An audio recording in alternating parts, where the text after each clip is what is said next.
What if the greatest treasure hunt in history wasn't a failure, but a cover-up? And what if Fray Marcos knew the truth about Cibola, but took that secret to his grave? They set off on a path up the west coast of Mexico, through the harsh Sonoran Desert, and on towards the area in Arizona where modern-day Phoenix now lies. Fray Marcos ordered Esteban on ahead with instructions to send back messages along the way. Before long, a message arrived urging Fray Marcos to come immediately. It was conveyed by an Indian Esteban had met, someone who had been to the cities himself, 7 of them, he said, all under the rule of one great lord. As Fray Marcos continued north, he gathered information from Indians who lived in territories bordering the cities, which confirmed and elaborated on his initial reports. The Indians traded their labor in the cities for expertly tanned cowhides, turquoise, and other precious items. They described a large and highly sophisticated population, wearing beautiful jewelry and clothed in fine cotton and woolen clothing. He repeatedly heard detailed descriptions of the houses, the streets and squares, how the houses were constructed of stone and lime. The smallest were of 1 story with a terrace above, the largest of several stories accessed by ladders, and the doorways of the principal houses were greatly ornamented with turquoise. Cibola was the first of the 7 cities, and the ruling lord lived in Abacus, the largest and most important of the 7. But there were other kingdoms beyond, each of which was much bigger than that of the 7 cities, named Marata, Acus, and Tontonteac. Marata lay to the southeast where the great ruins of Snaketown now lie, and its houses were also built of stone and many stories high. However, it had been considerably reduced by a continuing war with the lord of the 7 cities. Tontonteac was said to be the most populous city and the richest kingdom, and lay to the southeast, in the region of Casa Grande. Acus probably referred to the Verde Valley, including the ruins now known as Montezuma's Castle. But so close to their goal and only days away from Cibola, tragedy struck the expedition. 2 of the Indians who were accompanying Esteban returned to Fray Marcos bloody and wounded. From them he learned that Esteban had reached the great city, but was refused and eventually slain along with most of the 300 Indians with him. Now the monk feared for his own life but was determined to see the cities. He was, after all, a reliable agent on a highly important mission. His personal narrative reports that Cibola, which he viewed while hidden in nearby mountains, appears to be a beautiful city, bigger than Mexico City, with houses just as the Indian had described. The Indian chiefs who unwillingly accompanied him said that it was the least of the 7 cities, and that Tontonteac is much bigger and better than all 7, and that it has so many horses and people that there is no end to it. Welcome back to In Search of Tontonteac. And it continues on. Upon his return and fired by his account of the wonderful cities, a new expedition was immediately organized with Francisco Vázquez de Coronado appointed Captain General.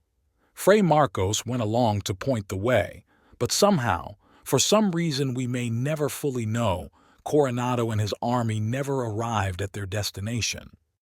They never reached the great cities of stone and found only what they considered rude villages inhabited by people who called themselves Zuni. Fray Marcos was branded as a liar, and his meticulous earlier report was judged to be a fabrication.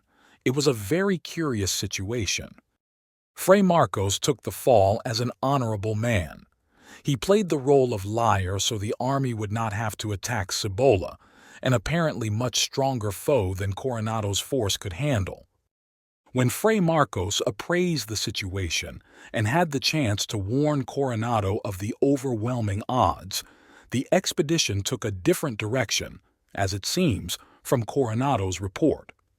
Fray Marcos took the fall to save the face of the Captain General and the lives of 1,300 men. This is an excerpt from Richard Peterson's book called The Lost Cities of Cibola.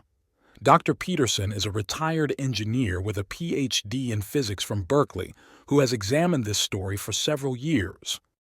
We heard Father Oblesser, who first suggested that de Niza made his way to Phoenix, where he found Cibola.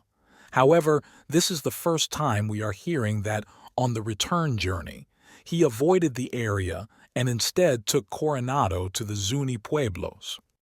I believe the evidence that has been presented so far suggests that the Zuni Pueblo switch occurs later in history with the introduction to modern-day archaeology.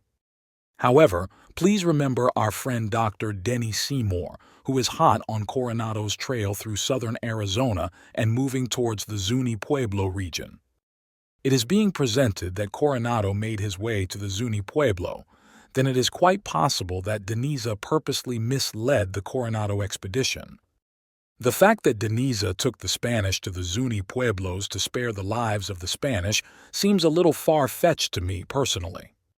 However, we have been told that the Franciscan monks were more sympathetic to the Native Americans than the Spanish were. Maybe de Niza led Coronado astray for the purposes of saving the Native Americans. Or maybe the reason is far more sinister. Maybe de Niza purposely led the Coronado expedition away from Cibola. Maybe de Niza was attempting to double-cross the crown or the cross and return to Cibola for future looting. However, de Niza died demonized and alone in Mexico, so maybe he had planned but never did go back to Cibola. Or maybe he was keeping the expedition from Cibola for someone else. Perhaps the Jesuits.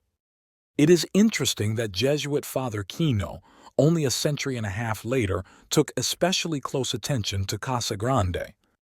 Later in the book, Dr. Richard Peterson suggests that some sort of catastrophe must have occurred which rendered these cities ineffective. He suggests an earthquake due to the descriptions of shattered walls and crushed inhabitants.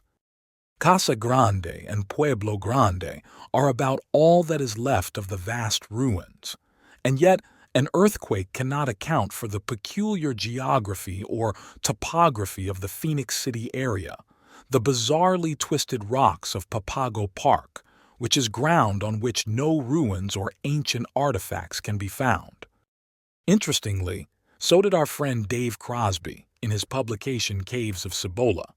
He theorized that it was a flood of some great magnitude and even pinpointed the Papago Mountains. During the Caves of Cibola episode, I researched ancient lakes in Arizona. It was believed that a large lake once existed in or around Yuma, Arizona. However, another lake that I took notice of was Hopi Lake. Hopi Lake supposedly existed near the Hopi Pueblos. There is a theory on the net called the breached dam theory, where all these lakes had a natural dam that had gotten breached, and the vast amounts of water and the speed caused the erosion of the Grand Canyon. I don't really align with this theory, but I find it interesting because the water had to go somewhere, and out a river system makes the greatest amount of sense. Let's say the Hopi Lake had a breached dam and a lot of water flooded the Colorado River. It would back up at the Gila and Colorado crossing and potentially force the Gila River's waters to overflow. I feel like we are making a great case to suggest that the Hohokam people were, in fact, the Tontonteac.